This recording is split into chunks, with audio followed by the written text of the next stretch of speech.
So just a little segment before the podcast episode starts. I, for whatever reason, didn't hit record on the video camera. So this is only audio version. So this will be mostly audio. There will be some visual overlays with some of the footage that we got from Halloween Horror Nights.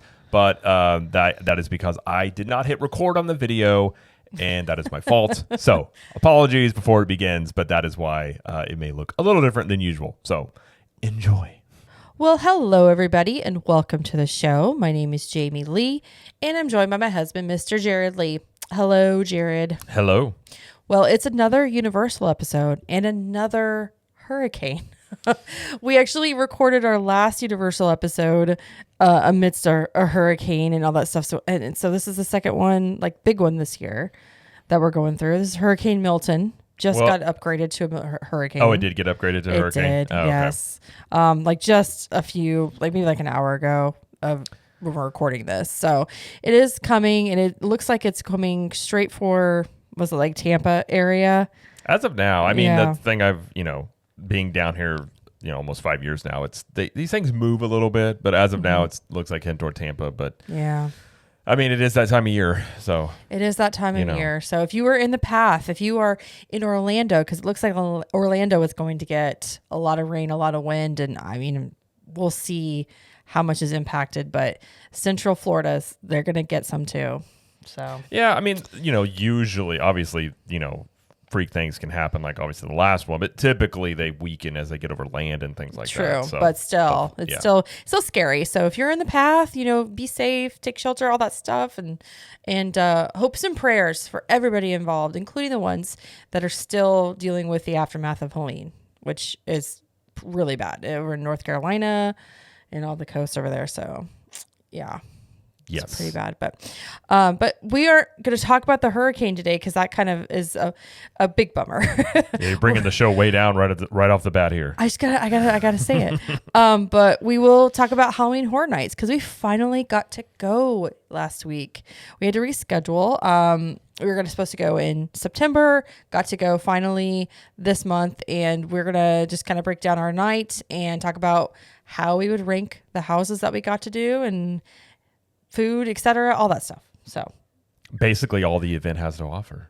Pretty much. Yeah. That's true. But first we have some housekeeping, and I'm going to scoot it on over to Jared.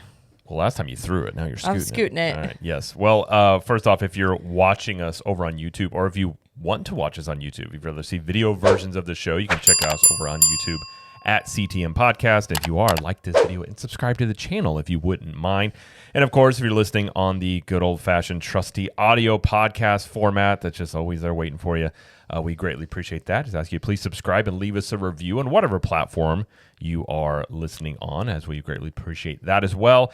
And of course, given that it is Halloween, we're talking about Halloween Horror Nights, you can still get some Halloween shirts from CTM Apparel. And if you head over to ctmapparelco.com, you can check out all the designs. We have some new ones. We have some ones we brought back from last year.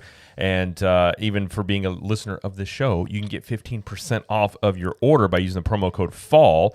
And again, just a reminder, we print, design, and ship everything in-house. So it's the highest quality we can get, and very comfortable shirts. We can do different types of t-shirts, hoodies, sweatshirts, tank tops, whatever you want. We can print on there and get it out to you, and get you some good clothes that'll last you a while. You can wear in the theme parks or just, around the house, wherever you want to go. So again, ctmapparelco.com, and use the promo code FALL to get 15% off of your order. All right. Well, thank you. All right. We have a few news stories we want to cover real quick. The first one is Shrek's Swamp for Little Ogres area is closed for refurb already. Mm-hmm. Which is interesting. So that is the little play area with a bunch of slides, and it's got Pinocchio that you have, like, ring his doorbell and he tells you a joke. He lies to you. His nose will grow. Mm-hmm. That area over there is closed, and this area opened in June. So we don't know what's going on, but if you're looking forward to playing here with like your kids and stuff, I don't know. I don't know what's going on. I have, it reminds me of when we were there on our preview, we saw Universal Creative team members walking around and overheard them say, this was back in the Kung Fu Panda area, like, what else could we do here? So it seems, and again, this was even before the park officially opened, that they were already looking at ways to improve, the land, and they have added food things back there to Kung Fu Panda, correct? It's not back in Kung Fu Panda, so they actually added some bao buns to the menu at Imagination Cafe, Okay. which is outside of the area, but still is another food option. Okay. Well, having heard that, I wonder if maybe it's it could be, who knows? It could be them listening to some feedback and making some changes. It seems odd that they would already be making that many changes, Right. given it just opened, but perhaps there was a safety issue. I know we were there after it opened, and they've got the two little climb up areas, and one side was closed because already something had happened with it. So maybe it's, who knows? It could be a repair, it could be them changing something, or whatever the case may be. But we don't know for how long. It's not on the list of refurbishments from Universal either. Right. So I don't imagine it's going to be something that's taking very long, I would assume. Hopefully not. But that's just a real quick thing to talk about. And also the old Hello Kitty and Universe store that's like right in front of the park, like right when you walk in, it's going to be transformed into a Wicked store this month to promote the movie. Yay. Actually, I've seen a lot of merchandise about Wicked, like all the, is it Glinda? Or I don't know. I've never seen Wicked. I don't know anything about Wicked. Literally no idea of any of these people. Basically, the Good Witch and the Bad Witch. We did East and West. Okay, yeah. They are all in the movie, and it's like pink and that dark green, like the good and the bad. How they do it in the movie. No idea. No idea. Great. No idea. Anyway, lots of merch I've seen. Not just in Universal, but that'll be coming, I think, in the next 2 weeks, I believe. So look for that. And also there is a new Hogsmeade Christmas collection that has hit Universal. And this made me pretty excited.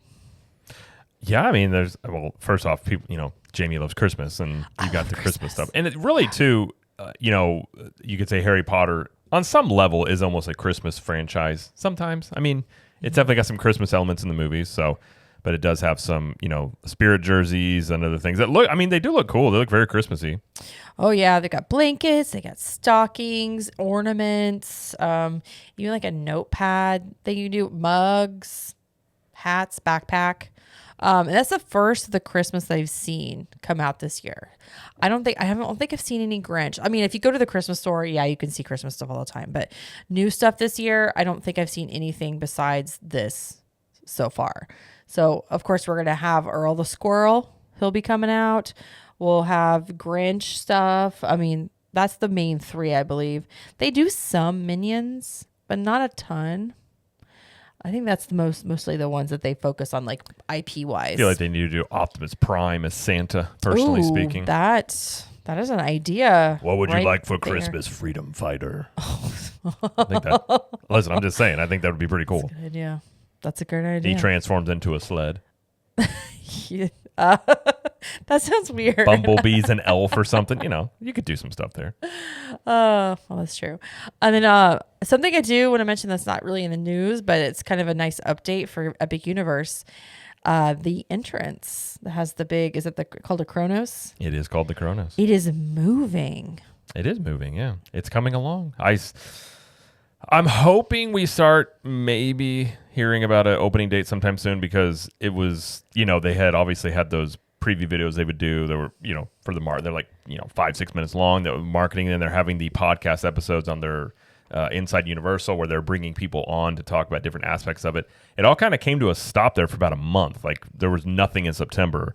And then this month already, they've already had another episode on the podcast that talks about Helios Grand Hotel. So I'm hoping maybe, if the rumors are or were true that there was a land behind, maybe they said, hey, put a stop to the promotions. Let's figure this out. And then maybe they figured out a timeline to opening and perhaps starting it back up again to, in terms of a timeline of opening. So who knows there? Hopefully we start hearing more stuff and hear something pretty soon. But yeah, the Kronos is moving, and there's another batch of construction pictures that BioReconstruct just taken. So there will be a construction update video. I'm assuming he usually takes 2 or 3 days to post all the photos. So probably I'll give myself, I'll say the deadline be around Friday for that video to be done. So we'll see if, Nice. But there will be another one on the horizon. So We also got to see the construction going on from the top of our hotel when we were staying there on Thursday, a Dockside. We could see it from the elevators. Yeah, you can see Helios from there. Yeah, and you'll be able Impressive.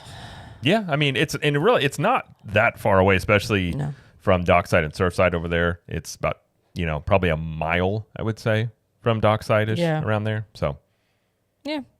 Well, that's actually all the news we have for this week. It's kind of a low news week, only because Universal doesn't really produce a lot of news week by week, and we just had an episode come out last week, so just a little bit. But we are going to get into our Night at Halloween Horror Nights. I'm very excited to talk about this. So to start off, Jared, what is Halloween Horror Nights? it's a very optimistic and lighthearted event. Many tidings of joy, if you will. I think that's the wrong holiday. Man. I might be mistaken on this. It's Halloween Horror Nights is a seasonal celebration of the horror genre that takes place in Universal Studios Park. There's haunted houses, scare zones that you walk through. So almost like walk through haunted houses as you go from one area to another. There is a show, themed food and drinks, photo ops, merchandise, and more.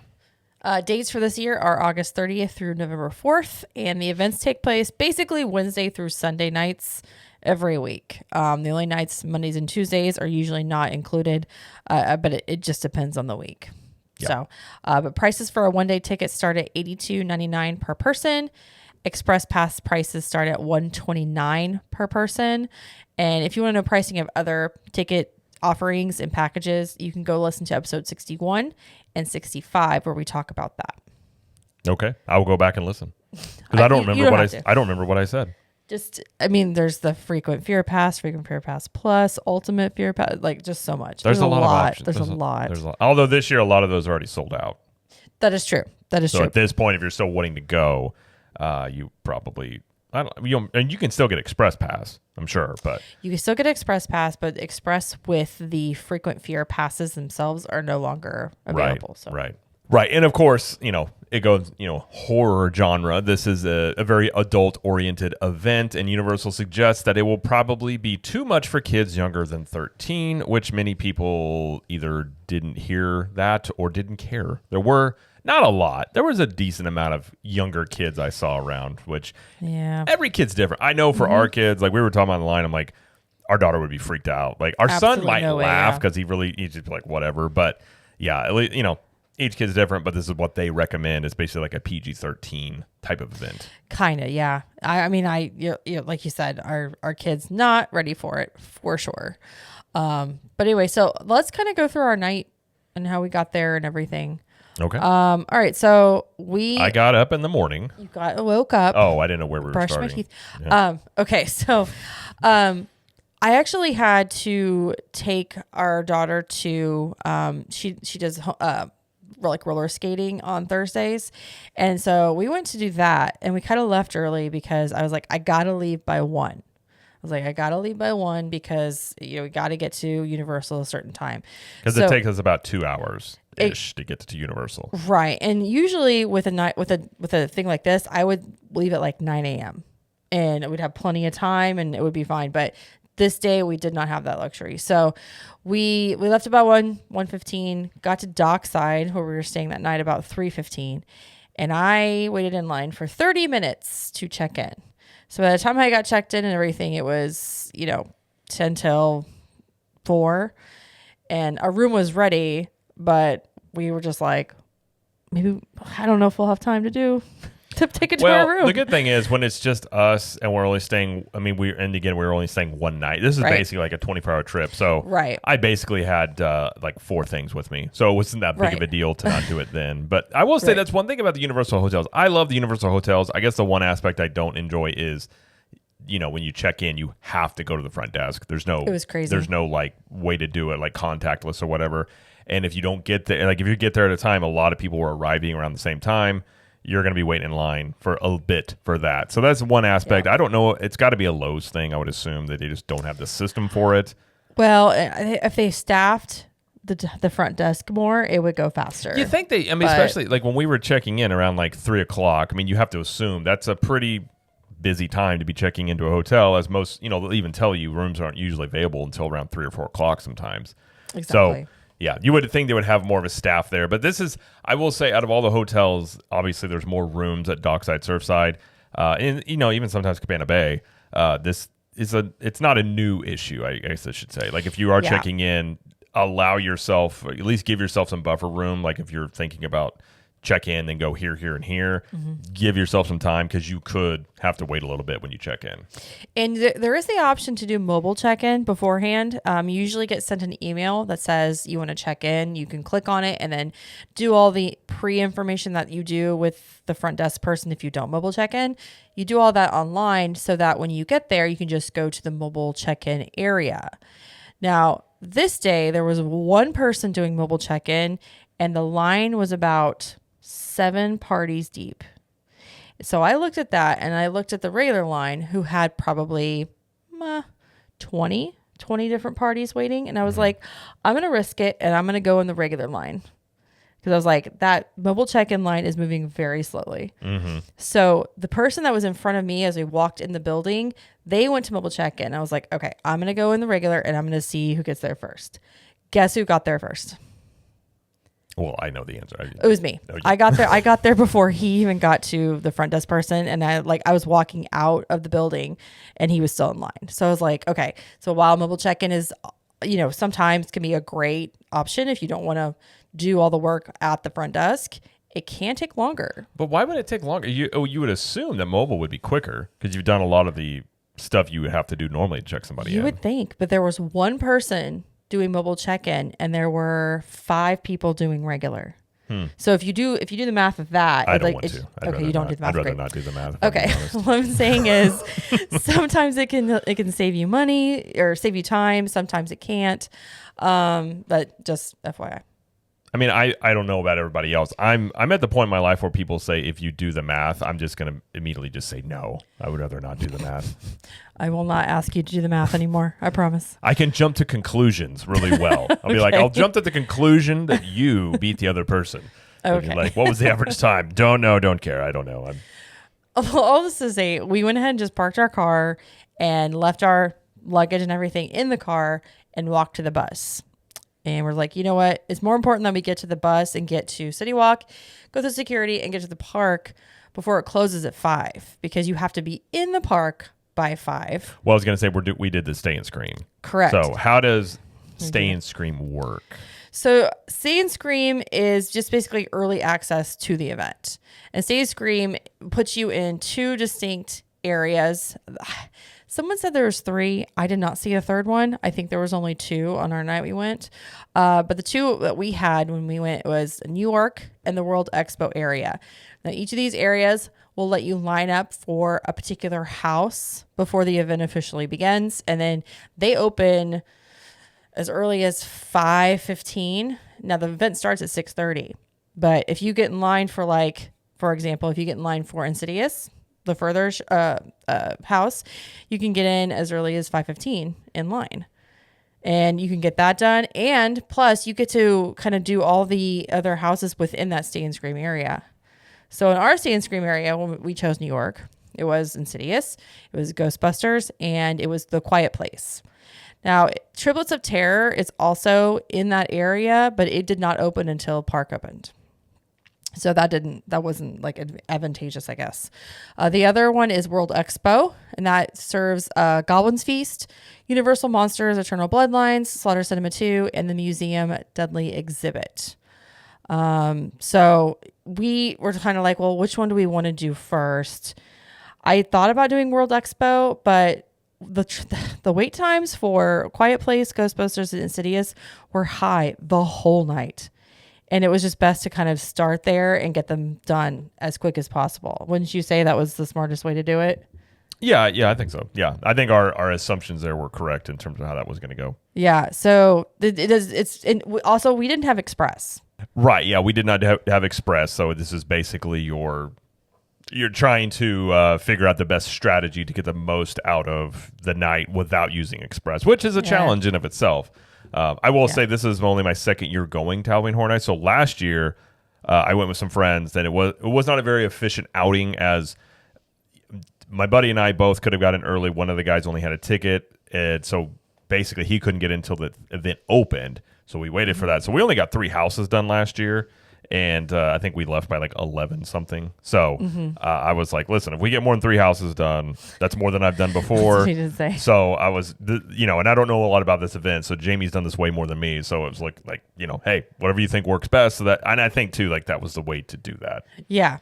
No, it was fine. So we got there as early as we could. We got in line for Quiet Place at about 4:40, and that didn't open until 5:30. So we had a little bit of time to wait.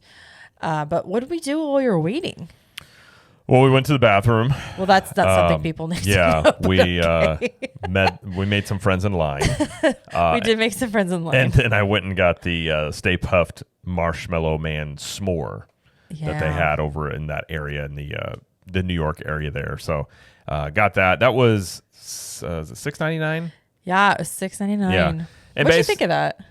I mean, it's something you get for show. It was a s'more. It wasn't anything special. The only thing about it, they have a torch that they're melting it with, or I guess they're not melting it, but you're cooking the marshmallow on top of it.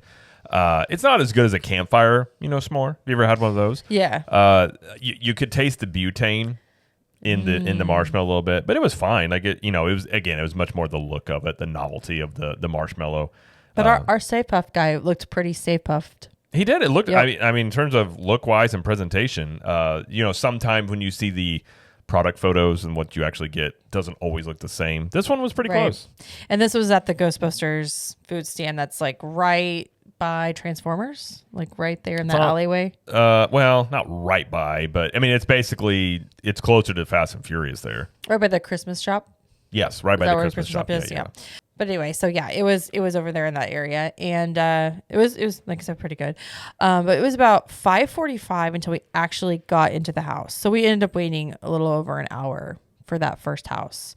But if we had gotten there, like right before 5 and got in line, it would have been even later before we got started with that first house. So the earlier you get there, the better chances you are toward the front. You get the most done, the quickest.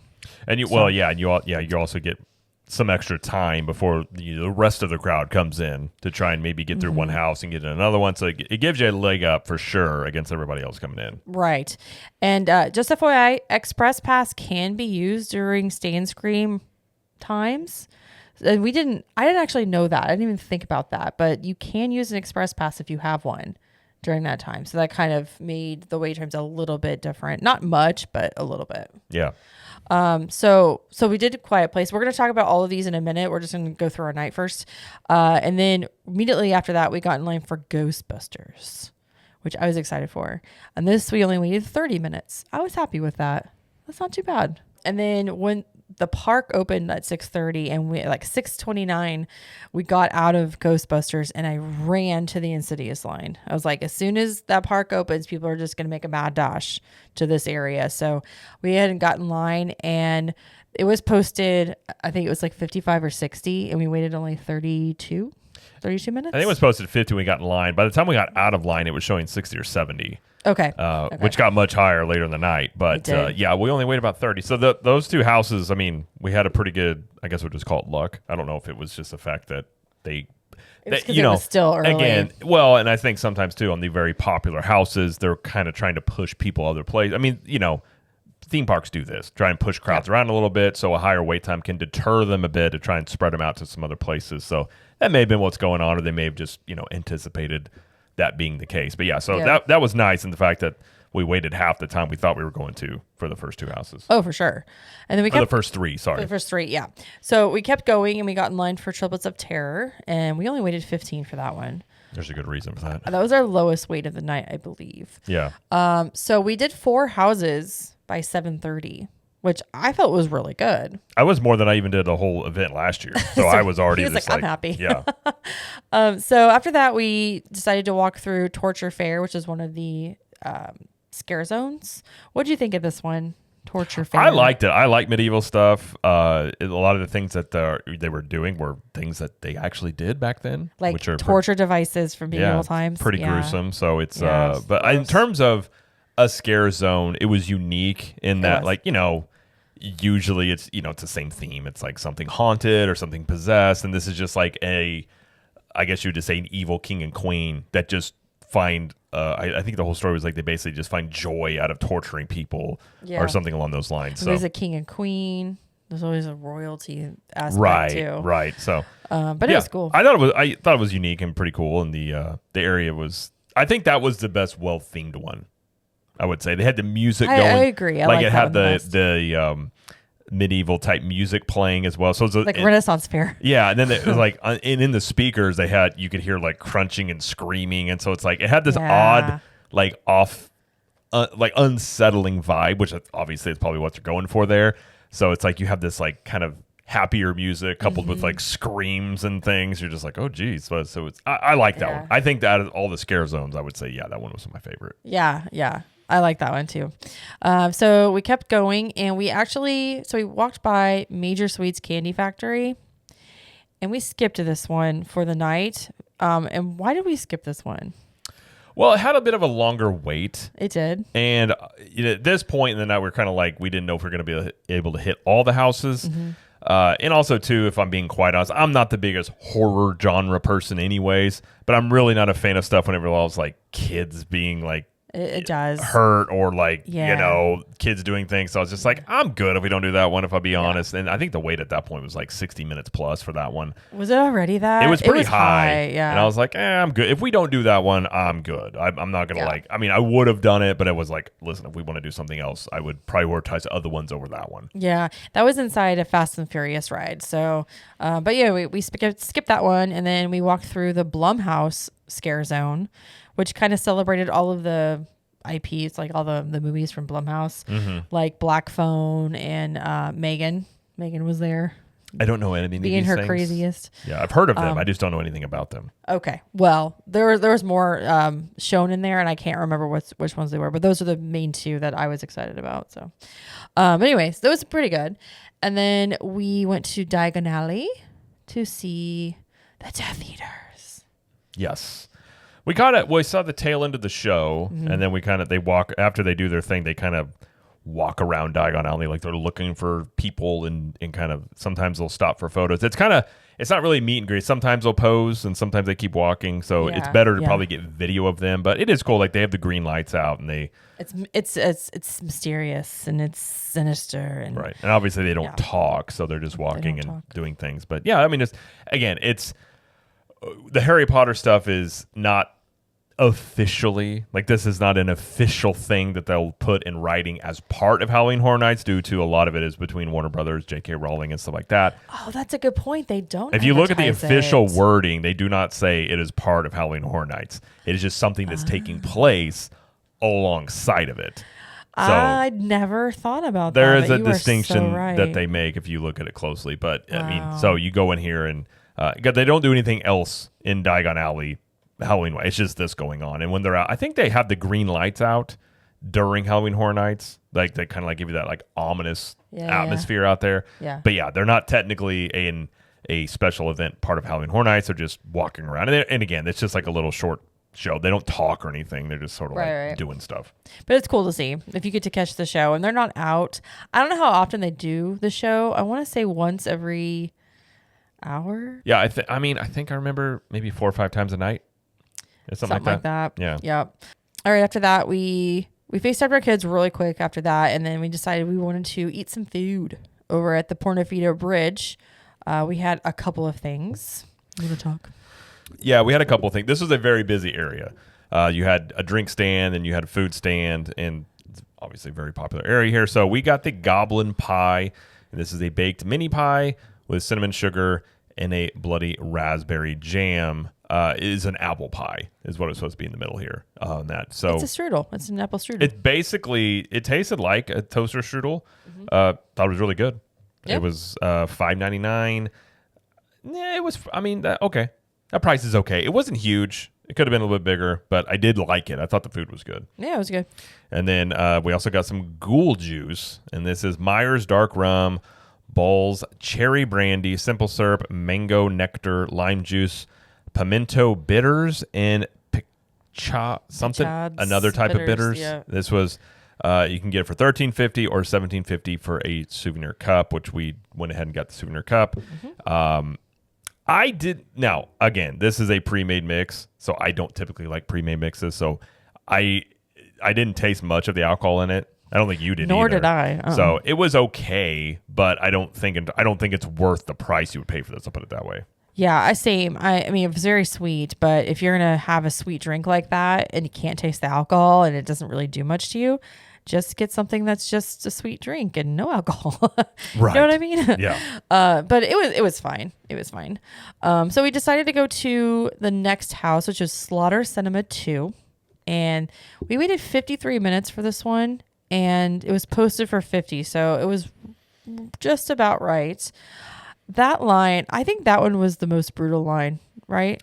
That was a line that kind of broke me a little bit. Last year, when I went, we waited for The Last of Us house. I mean, it was that line. I think So that was the scariest part of the haunted house was the line because you thought at one point you're like, oh, we're almost there, and then you just look over and there's more. It just never ended. That line broke me last year. So this one was the point where, it was. Everything. I think part of it too is like before that, like everything was moving pretty quick, and then you typically hit these times when this is when the most people are in the park, and then we waited all the minutes that it posted there, and plus one thing you will notice if you go here, the express lines are either there's not many people in line, the line goes quicker, or if the express line is really long, obviously you're going to be waiting longer for those. So I think there was a lot of people going through express at that time that took a little longer. But yeah, and the switchbacks, there were 4 switchback lines, but they were really long. So it felt like the line going through was just never ending every time you went. And so anyway, it was just kind of annoying. But anyway, we got through it. We did the house, and again, we'll talk about that in a little bit, what the house was. We will rank and talk about the houses after this. So after that, we were like, let's go do the show. Let's go do Nightmare Fuel Nocturnal Circus. So when we got there, it was what time was it? 9:20? I want to say it was like around 9:20ish. Yeah, it was around 9:20. Yeah. And the show started at 9:30, and you could see them letting people into the theater.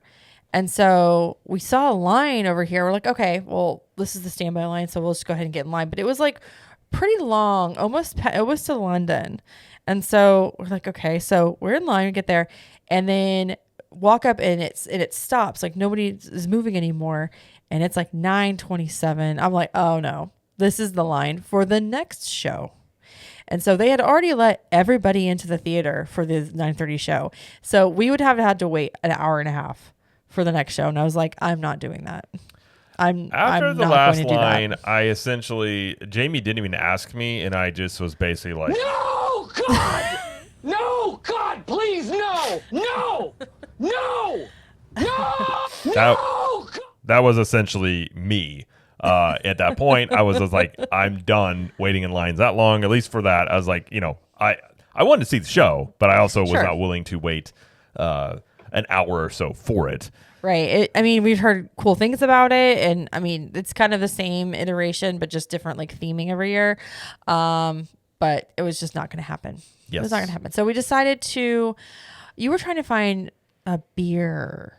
I wanted to try. They had the Hogshead Pumpkin Ale. So I was like, okay. And at this point, walking doesn't bother me. And I think it's because I did legs the day before, which is probably my mistake. But my back was like aching. And normally it doesn't bother me. I think it's just standing so long in the lines. Because normally, again, in theme parks, like we don't typically wait. Like if it's over 30 minutes, we're not usually waiting in line for it. No. Like, especially at Universal, we get express pass after 4. So waiting in the lines like that, I think mentally I'm like, I am done with this. Yeah. So I was like, okay, I was like, I'm just going to get a drink. And I went over there and they were out of the pumpkin ale, but I'd waited in line for like 10 minutes. I was like, oh, fine. So I just got an Oktoberfest. I forget what it was called. It wasn't that good. I just drank it relatively quickly because we wanted to go into Goblin's Feast. Or was it Deadly Exhibit? No, it was museum. Okay. That's what I just said. Yeah. Yeah. Yeah, because we were going to go into the museum Deadly Exhibit. So I drank it pretty quick, took some Excedrin, and I got a little bit of a second wind after that. So, it's good. The help of that. But that's what we did after that. So I wanted to try the pumpkin ale because I'm basic in the fall. I love pumpkin stuff. But I guess it was very popular because they said they're waiting on another keg to show up. And I was like, okay. Oh, well. It's fine. I shook my fist and then I was like, whatever. No. Fine. Yeah. So we did the museum house and we waited about 35 minutes. It was posted 55, I think, 50 or 55. Anyway, it was posted longer than that. And we actually didn't wait that long for that one. And it goes through the queue for the Simpsons ride. So that was fun. Blech. Anyway. That's Jamie's and then actual haunted house, is my- walking through what used to be Back to the Future. That's my horror And movie. knowing that it is no longer there, that's the scariest thing Jamie saw all night. It's true. It's pretty scary. So we did that. And then that was the 6th house we had done. So we're like, okay, let's see what the wait is for the other 4 houses. So we hadn't done the monstrous one with the Latin American monsters. We hadn't done the Candy Factory, which we weren't going to do. And we hadn't done Goblin's Feast or the Eternal Bloodlines Universal Monsters one. So we decided to try Goblin's Feast. And it was posted 50 as well. Again, they were all posted like 50, 55, like all through the night. And we waited about 30 for this one. So that was a little bit better. But our feet were hurting.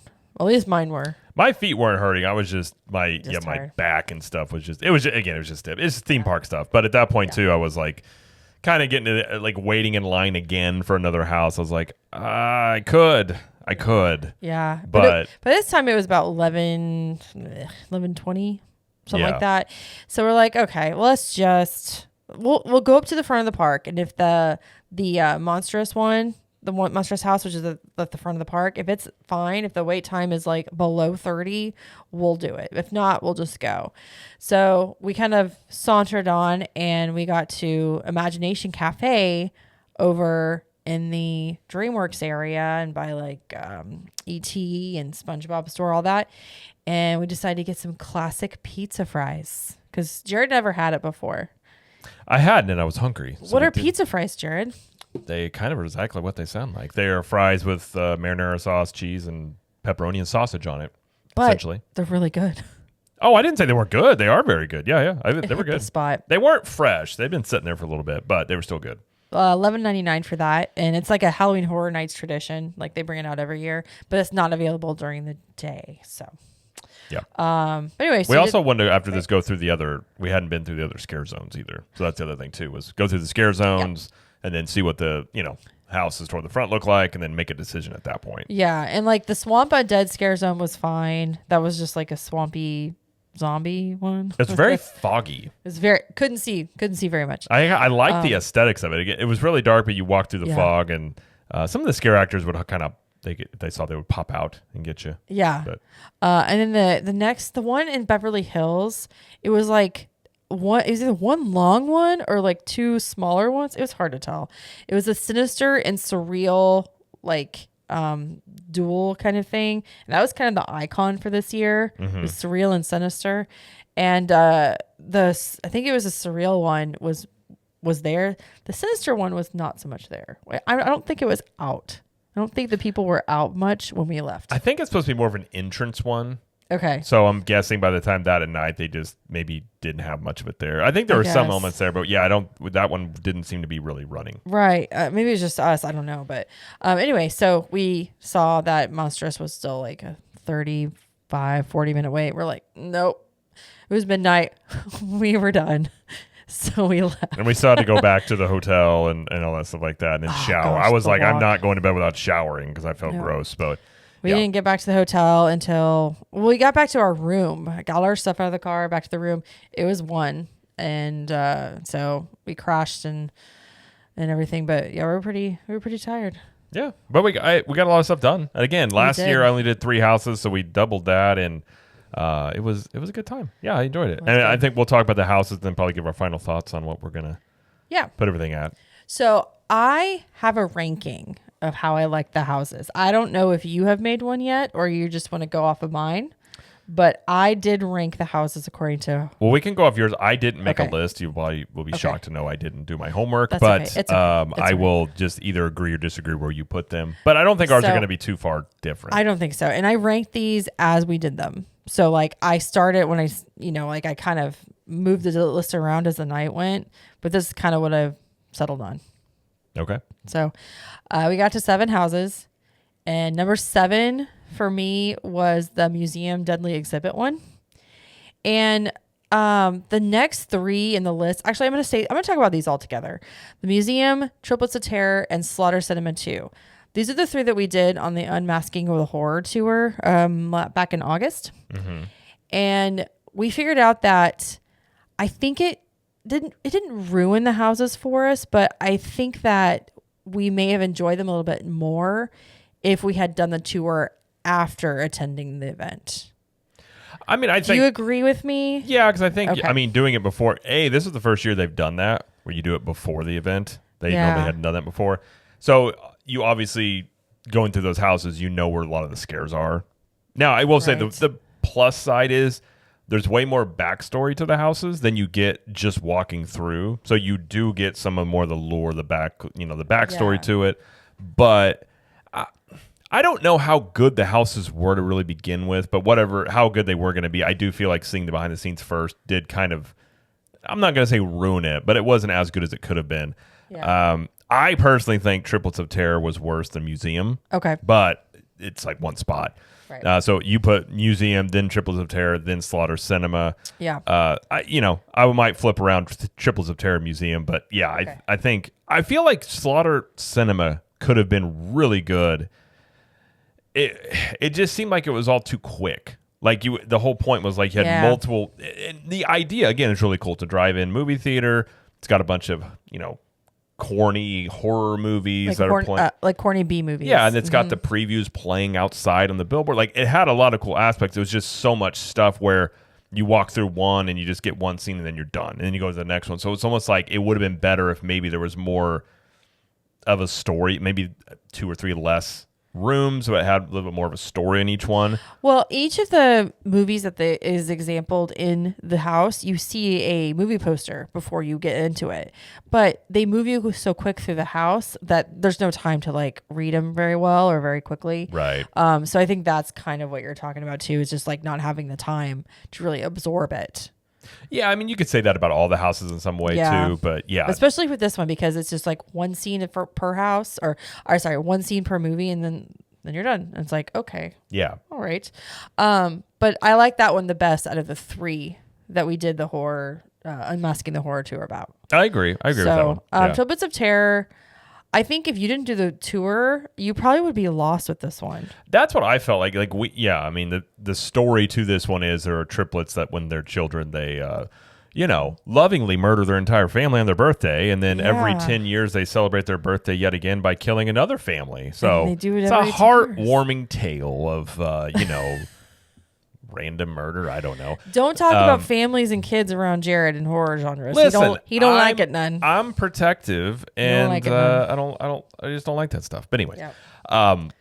But yeah, like going through the house, you get a lot of the backstory about things. So when you're going through it, though, someone did tour, but when you go through the house, I don't see really how you pick any of that up. You're just walking through, and there's just random. It seems like random sort of killings there.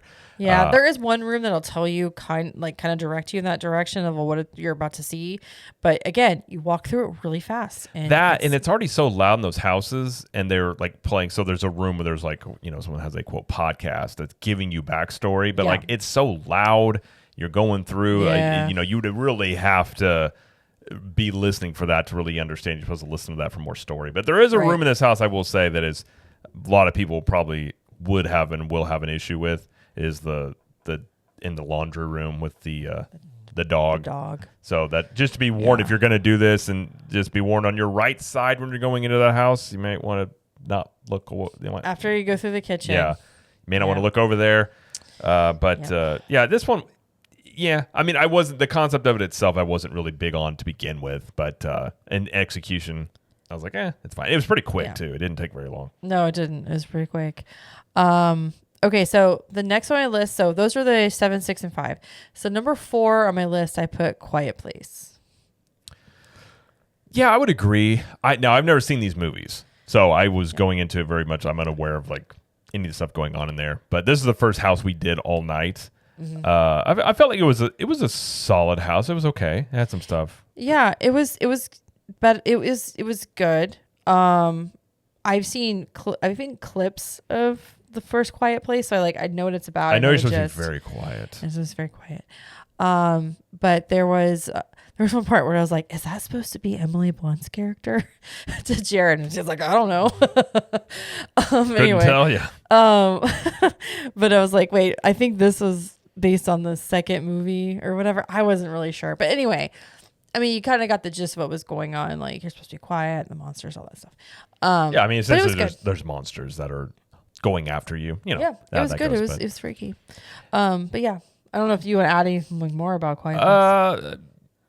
Nothing really. Yeah, I mean, there weren't like again, I'm trying to think of any of the houses really. None of the houses really made me jump or scream or anything like that. This one had a couple of jumps, I'd say. Nothing too scary. I guess you can tell me the place of scary, like of the other three we're talking about. I don't think any of the other ones too, like Slaughter Cinema, Triples of Terror Museum, like none of those really had major scares. We also knew where they were. That's the thing about those houses too. We knew kind of where they would be. But Quiet Place had a couple. Like it was, especially there were some of the monsters that, like some of the set pieces in these houses are like very well done. Unbelievable. Like animatronic wise or however they're doing it. It's very good. Yeah, for real. Okay, my number 3, I put Goblin's Feast. I agree with this. I like this house a lot. This one was actually pretty cool. Well, and this is where they built these houses in the back of these. So these are like brand new buildings that they put these in. The tents, essentially, but they are permanent tents. And the set pieces here were very, very well done. The music was like very, like again, happy music. You're going in, but it's goblins that are essentially feeding. It's like happy Irish music. So it's confusing to your brain. You're like, oh, all this sinister stuff is going on. Like they're eating people and like cooking them. They're serving them. Yeah. And then you have this Irish happy music. But yeah, the set pieces were great. It was not so scary as it was more like fun. Yeah, I didn't think this one was scary. I thought again, it had like a water mill at one part of it. It had the set pieces, I think, were really, really good. Yeah. It wasn't as scary.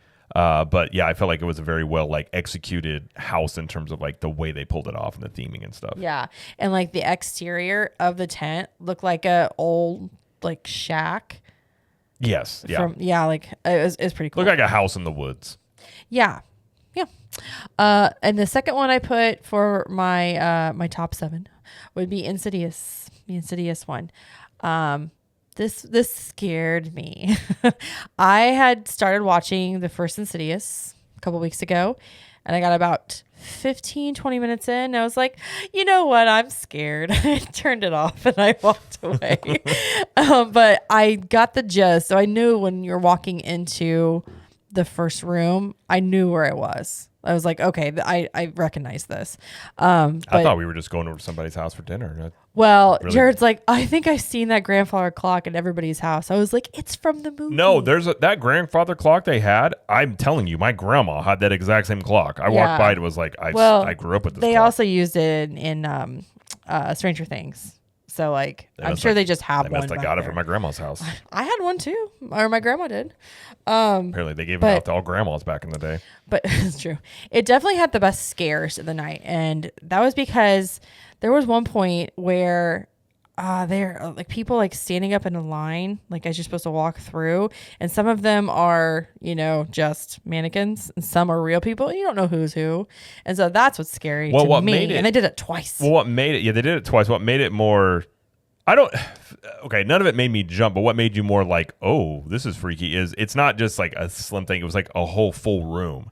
So you had like, I would assume 15-ish mannequins or something, and then sprinkled in there, of course, are people. Yes. So you're walking through, and like, there's nothing else in there but these things. So you just don't know where people are going to pop out at you. Right. I mean, this house had some good scares. I mean, well, there's one point I was getting scared from all directions. Yeah. And I'm in front of Jared, so I'm getting all the scares, which is okay. But if we got to the house, I was like, that was really scary. What's funny is whether you were behind me or in front of me, they still scared you. Well, I mean, you're close to me, so. I don't know. I was just saying. But no, this one was, I don't know if I would put this one as, this one could be number 1 for me. I don't know. It's a toss to me 1 or 2. It was a really well done house. Again, not knowing the source material, I haven't seen the movies, nor do I want to, personally speaking. But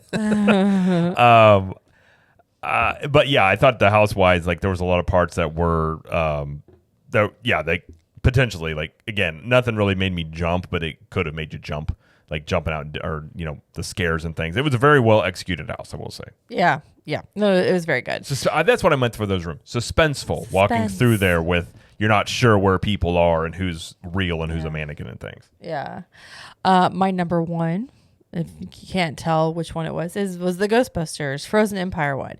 And so this was not a scary house, except for the last scare.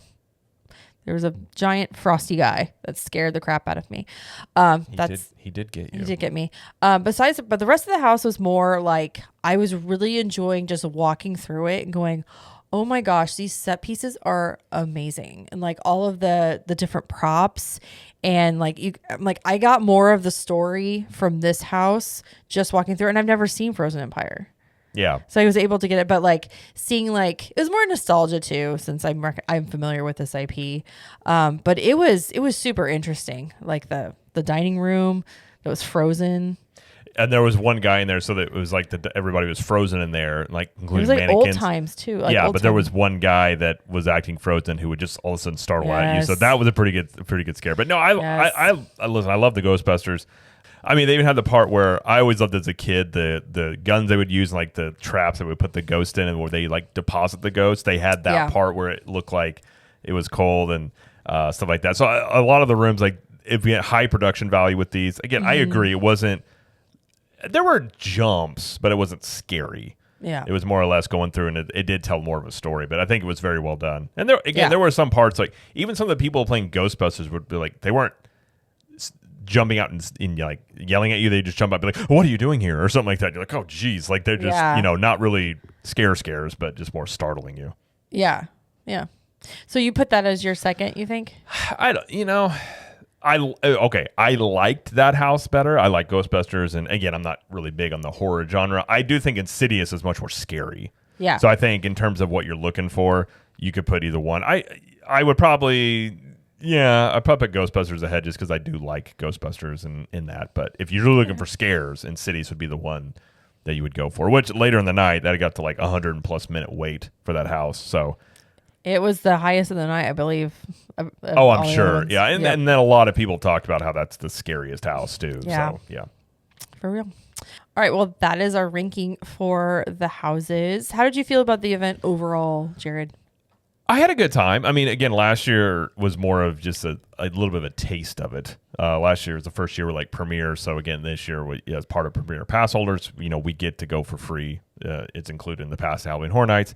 I thought it was a lot of fun. Again, I'm not a huge horror genre fan. I've said that many times, but the event has its own vibe and sort of culture to it. It's a bit, I will say crowd wise. I mean, you got people drinking, you got people being a little rowdy. There was somebody I did see getting kicked out. Apparently they got into a fight.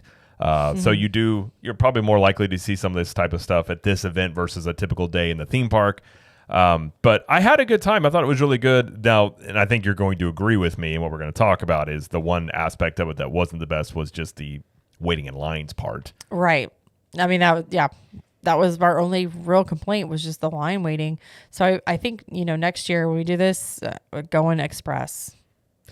I think so. I mean, again, we get the pass as part of being a Premier pass holder anyway, so it's like it might splurge. I would be curious to see how it would feel doing express versus like how it would be next year with that, because I have a feeling it's probably a quarter of the time you're waiting in lines. Well, this is my 4th year doing it. In the first 2 years, I did it with Express. Mm-hmm. So I'm familiar with the way it works, and I love it a lot more.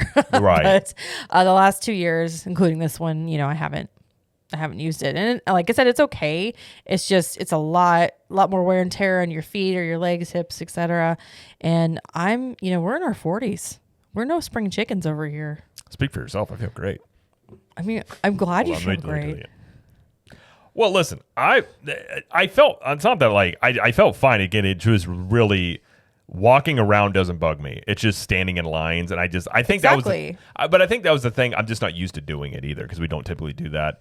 That was the only complaint I really had, was just and sometimes the lines really don't go anywhere. And really too, it's one thing if you're waiting in line in a ride, a lot of times there's things to do in the queues. And these, queues, they're just, they're just there. There's nothing really to pay attention to. Now, one thing I will say that was odd, at least for me, you said they've done this before. On some of the houses, when you go get in line, they would ask how many people, and they're handing you tickets, like carnival type tickets. They did this in like 3 or 4 different houses, but they never collected the tickets. So I'm not sure. I'm assuming this is some deterrent for people like hopping lines. That's the only thing I can think of. But nobody's collecting the tickets, so I never was I never understood why they did it. And it was the first time they did it, I was like, okay, and then they didn't collect them, and then over and over again, and I was like, huh, okay. Yeah. That was the only thing I really didn't understand about it, but yeah. I mean, I would like to see what it's like with Express Pass, and check that out. Probably, I mean, I'm assuming you get done with all the houses beforehand and probably get done around maybe 10 something, 11 something, and you can do them very quickly. Yeah. What do you think overall? I had a great time. I wish we could have done all 10 houses, but that wasn't really realistic with what we were looking for this year. It was kind of more like a chill, more relaxed kind of night. I don't know. I mean, especially when I go with you, I know you're not as like prone to like trying to get everything done, and that's cool. And so I was just trying to be more relaxed. Yeah, and I basically said I'm along for the ride. I didn't have any it's okay. You're also talking about a genre in which I don't have preferences. Right. The only thing I really was like, I do want to do Ghostbusters. I wanted to do that one, but it's like, would you rather see the house where demons are coming after your soul or families are being murdered? I'm like, you know what? Just surprise me. Like, I'm not really like terrible. Either way, I'm like, I'm dying to see the demons. Like, okay, whatever. But, I do want to mention that since we did this on a Thursday, I would highly recommend to anybody that is over the age of, late 20s and 30s and older to go on a Thursday night or a Sunday night. Do not go on a Friday or Saturday night because the event is just overrun with teenagers. You mean the youths? And we were lucky, going on a Thursday night. We did not see, we saw some, like very few teens, but they were always like with their families or. I saw a couple of groups of them, but I didn't see them really. But they had been like college age or something. I'm talking about like high schoolers. I saw a group that was probably high schoolers. Okay. But what I'm saying is like the event can be overrun with these teens. So you just have to be really careful, especially on the weekends. So I recommend going Thursday and Sundays. And that's because there's been a lot of reports, which kind of happens every year, where some of the teenagers in groups are, not behaving properly. As you might imagine, teenagers sometimes can, not behave how they should, perhaps. And there's been some instances as well where maybe team members have been hurt by some of the stuff. So that's just something to keep in mind. I do wonder if, as the event grows, I do wonder if they end up maybe having some sort of chaperone policy next year. I don't think they would do it this year, but you've seen other theme parks do this. It wouldn't be exactly. But the other thing about it, and I guess, do we want to bring up the whole thing about the patent for the AI thing that I talked about on the other video? No. Okay. I was saying that could be a news story as well, but I mean, you've seen other theme parks implement these same policies, so I won't be shocked if they do that next. Now, they wouldn't do it this year just because people have already bought tickets, and that would be a whole thing, but I wouldn't be shocked if they did it next year. Just again, as the event grows and popularity, and the last thing that they want is an issue, that's going to deter people or kind of give the event a bad look and things like that. Yeah. Okay. All right. Well, I don't have anything else to add, I don't think. Do you? Anything else you want to mention? Oh, the popcorn bucket. The Little Boo popcorn bucket was everywhere. That's pretty popular. We saw the tribute store. Oh, yeah, we did. Yeah, we saw the tribute store. There was, it was cool. It was fine. Yeah. It looked like an alleyway graffiti. I like to hang out in dark alleyways. So. And then it was like an abandoned subway station at the very end. So that was cool. It was very well themed. Some of the merchandise seems like they have a lot of the Little Boo stuff. A lot of redundant. I'm guessing they probably have a lot of extras of that. But Stay Puft Marshmallow Man shoulder plush and the Little Boo shoulder plush that goes right on your shoulder. It sold out. Can't get them. Yeah, those are popular. People like things on their shoulders. Yes, they do. But anyway, I think that's it. So yeah, and I will say the event, like Universal as a whole, their food is getting better at it, like especially events.